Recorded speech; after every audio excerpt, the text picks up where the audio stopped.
का पहला बीच में एक क्वेश्चन आया कि मैया योजना के तहत में भुगतान के विषय में हम लोग दिसंबर तक तो हो गया है, जनवरी फरवरी का भुगतान 15 मार्च तक हो जाएगा।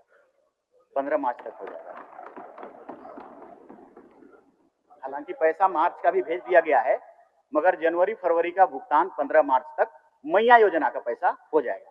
ये पहला है। दूसरा सुन लीजिए सीपी बाबू, सुन लीजिए महोदय, दूसरा सुन लीजिए, बोलिए। आपकी ये बातें नहीं है महोदय, हमारे सीनियर विधायक जी हैं। विधवा को पेंशन, और मेरा इसमें कहना ये है कि हमारी सरकार, देखो जी कहीं मोबाइल बज रहा है जी, हेमंत जी ने इस पर मोबाइल सीज कर लो। हेमंत जी ने इसमें बड़ा डिसीजन लिया है सर, इराडिकेशन का, विधवाओं का इराडिकेशन। आप सहायता नहीं, समाप्त, ये डिसीजन लिया है। तो 1000 2000 की बात नहीं, ये 2 लाख रुपया दे रहे हैं, और 2 लाख रुपया दे के विधवाओं को कंप्लीट समाप्त करना, कम करना। हम लोग जानते हैं महोदय, विधवाओं के साथ सबसे ज्यादा परेशानी है, मतलब उसको बुरी नजर से देखा जाना, माँ बाप के द्वारा निकाल दिया जाना, तो वो सबसे ज्यादा सिंपैथाइज्ड हैं, वो हम लोग समझते हैं उसको। इसलिए माननीय मुख्यमंत्री जी ने ये कार्य जो किया है बहुत सराहनीय है मेरे ख्याल से। सीनियर हमारे एमएलए जी की 2 लाख रुपया, मतलब ये धीरे धीरे खत्म होता जाएगा।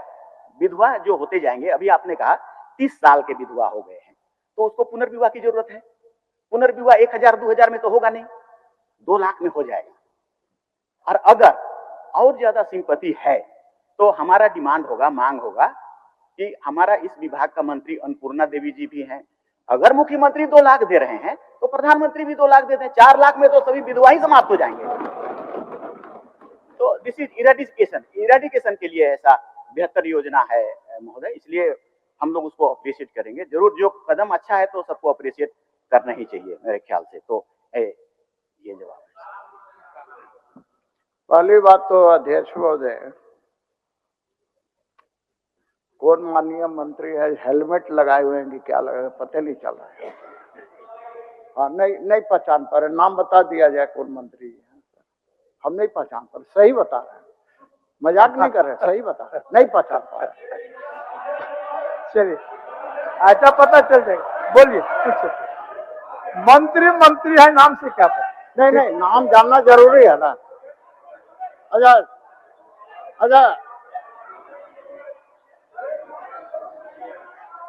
सर, आप सीनियर हैं, हम भी, आप सीनियर हैं, हम आपको ऐसा कमेंट नहीं करना चाहेंगे। पहचान पा रहे हैं? नो, दिस इज रॉन्ग, एकदम गलत है।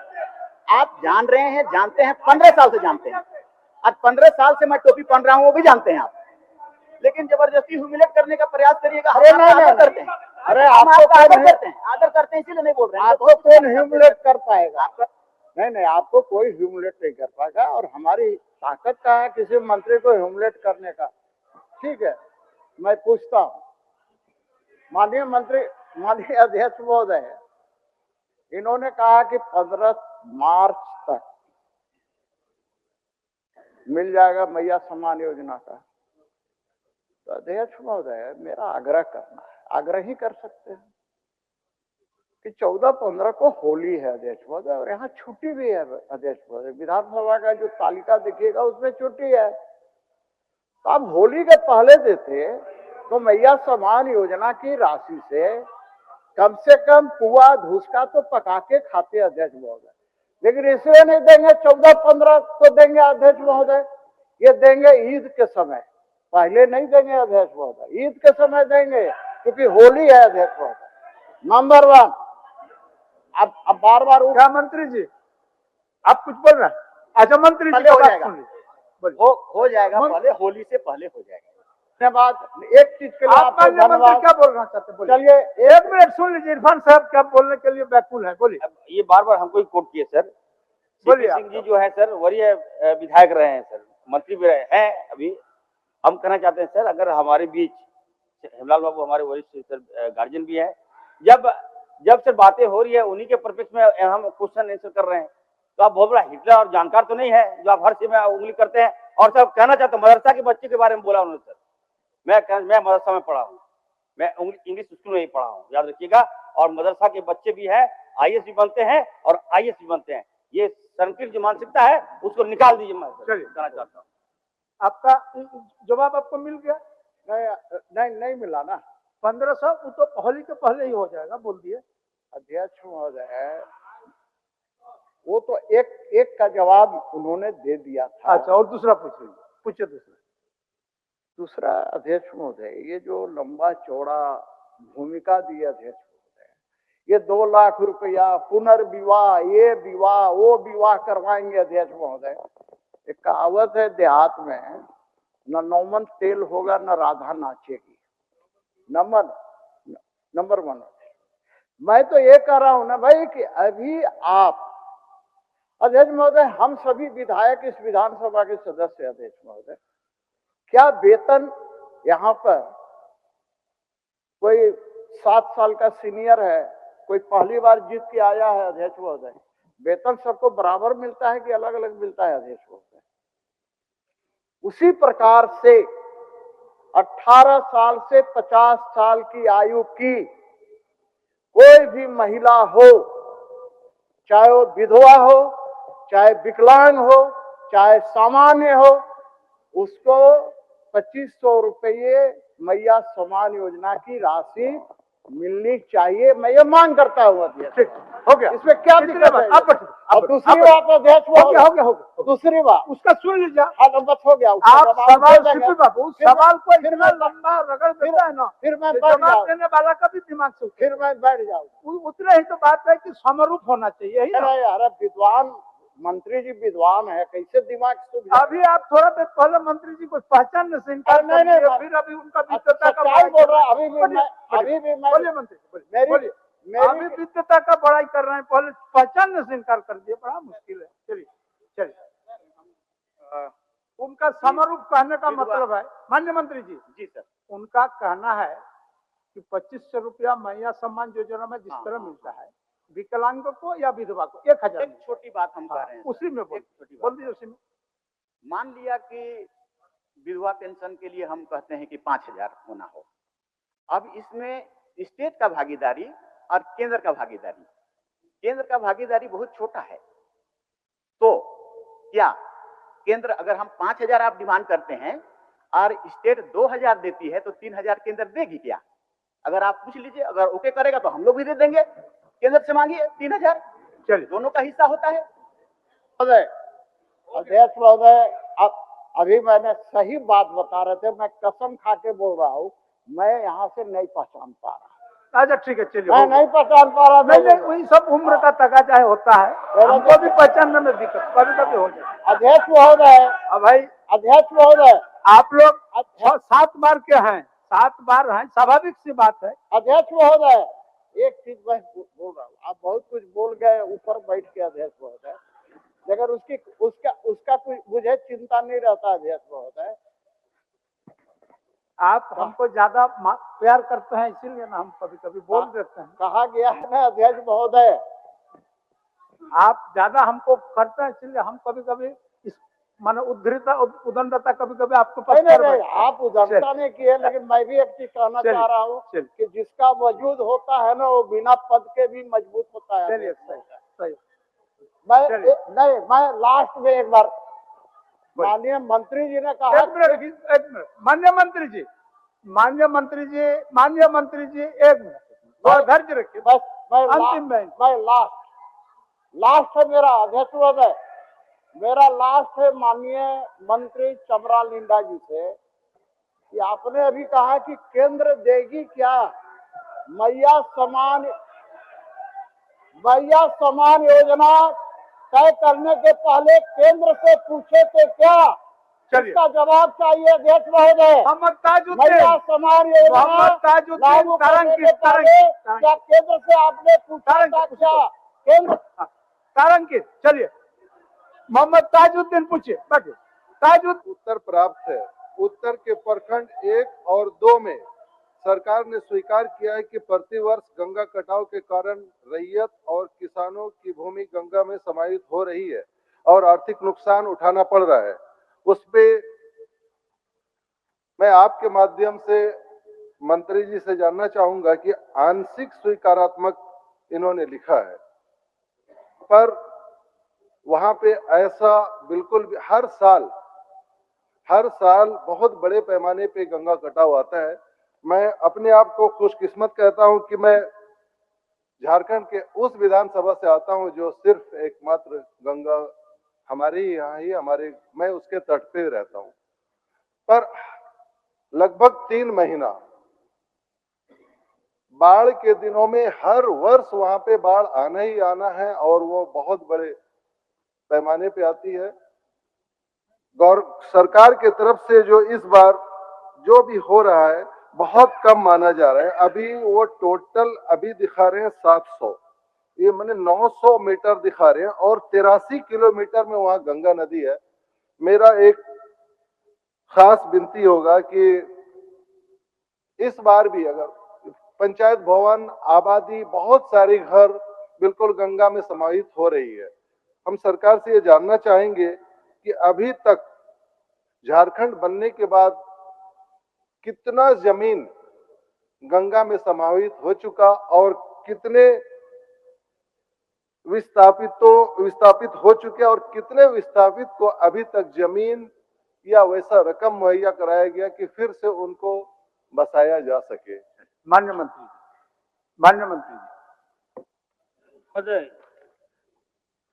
जो सवाल किया है, अभी जो सवाल किए इसका तो जवाब नहीं है क्योंकि ये क्वेश्चन में नहीं है, लेकिन जो 2 नंबर 3 नंबर ये सवाल किए हैं, वहां बरसात के बाद हर साल कमेटी द्वारा निरीक्षण किया जाता है कि कहाँ टूटा है, कहाँ पानी घुस गया। अभी तक 5 साल में 2.7 किलोमीटर कटाव निरोधक कार्य हो चुका है और अभी 600 मीटर काम चल रहा है और 25-26 में 900 मीटर प्रस्ताव लिया गया है और इनका जो कहना है कि 86 किलोमीटर, तो मुझे नहीं लगता है कि 86 किलोमीटर पूरे में हमको कटाव निरोधक बनाने की जरूरत होगा, लेकिन जितना भी अगर और होगा तो हम निरीक्षण करवा करके उसको बनवाने की कोशिश करेंगे। ठीक है ताज जी, ठीक है। नहीं और इसमें कुछ पूछना है? जी अभी मंत्री आपके द्वारा मंत्री महोदय से ये रिक्वेस्ट था कि जहां पे अभी 150 मीटर करवा रहे हैं साहिबगंज जिला अंतर्गत गंगा नदी के दाएं तट पर प्रखंड के खाटी टोला के पास डीएस से बानू टोला तक कटाव निरोधक कार्य, जिसमें 150 मीटर अभी काम करने का आदेश दिया गया, उसमें और 550 मीटर कर दिया जाता तो बहुत ज्यादा अच्छा। और एक प्लीज, अभी और एक जो बिल्कुल बहुत बड़ी आबादी इसी बार गंगा में समा जाएगी, साहिबगंज जिला अंतर्गत राजमहल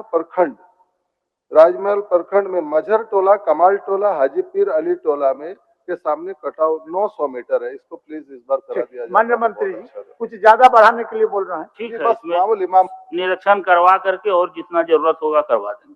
धन्यवाद। माननीय सदस्य अमित कुमार यादव जी पूछिए।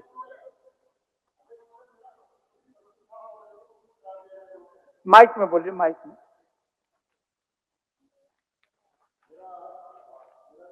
सूचित प्रश्न था महोदय, उसको पुट करवा दिया जाए मेरा उत्तर।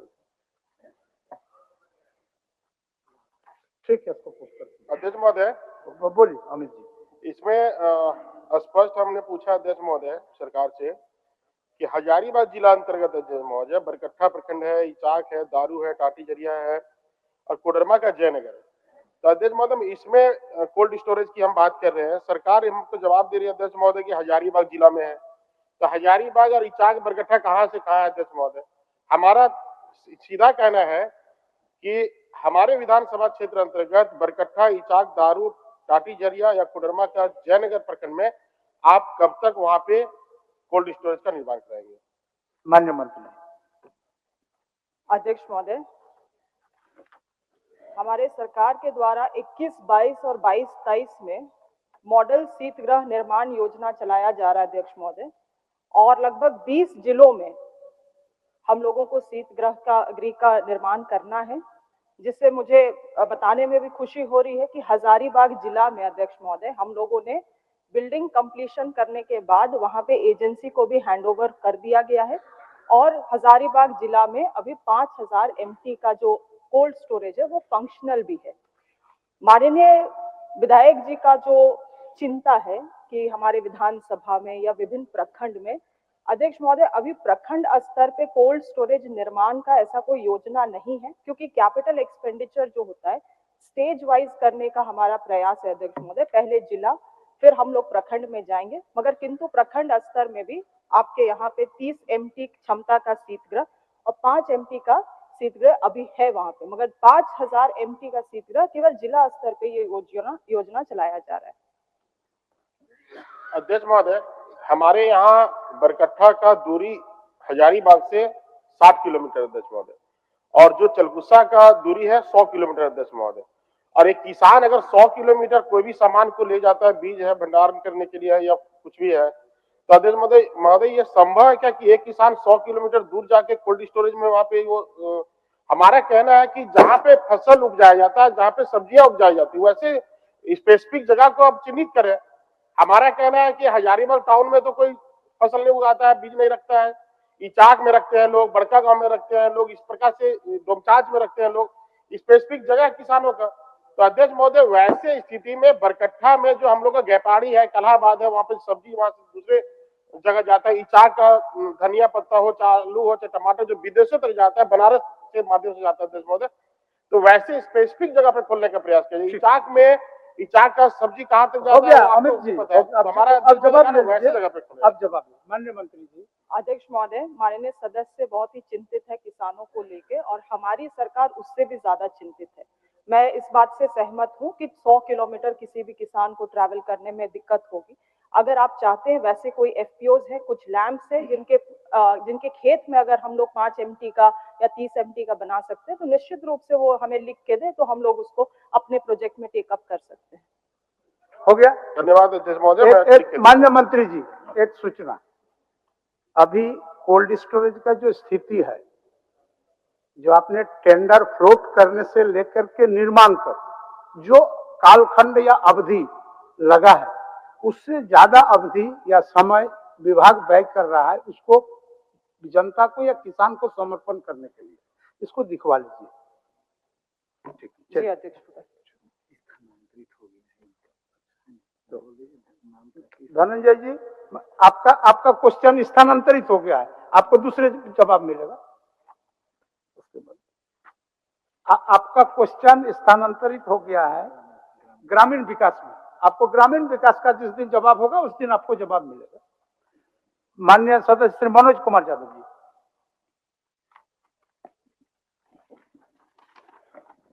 जी अध्यक्ष महोदय, मैं माननीय मंत्री जी के प्रश्न से आंशिक रूप से सहमत हूं कि उन्होंने जवाब दिया है कि वर्तमान में तिलिया मेगालिफ्ट सिंचाई परियोजना प्रस्तावित है एवं परामर्शी द्वारा फाइनल पीपीआर अग्रतर कार्रवाई हेतु समर्पित की गई है। कंडिकाय को उल्लिखित ग्रामों में उर्वा ग्राम के कुछ कमांड एरिया को तिलैया मेगालिफ्ट सिंचाई परियोजना फेज 1 के माध्यम से सिंचाई व्यवस्था प्रदान किए जाने का प्रस्ताव है, लेकिन उन्होंने कहा कि शेष ग्राम NH31 रेलवे लाइन की बाईं तरफ अवस्थित है।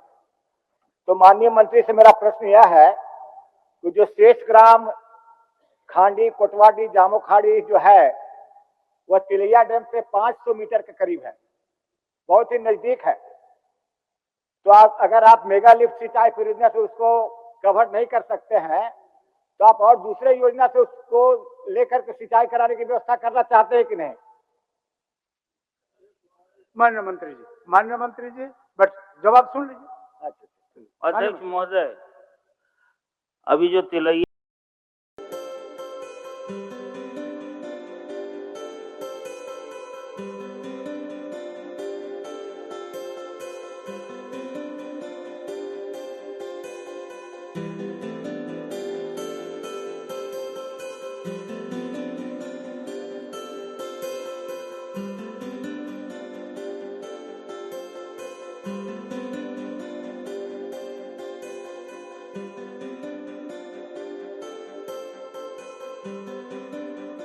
है।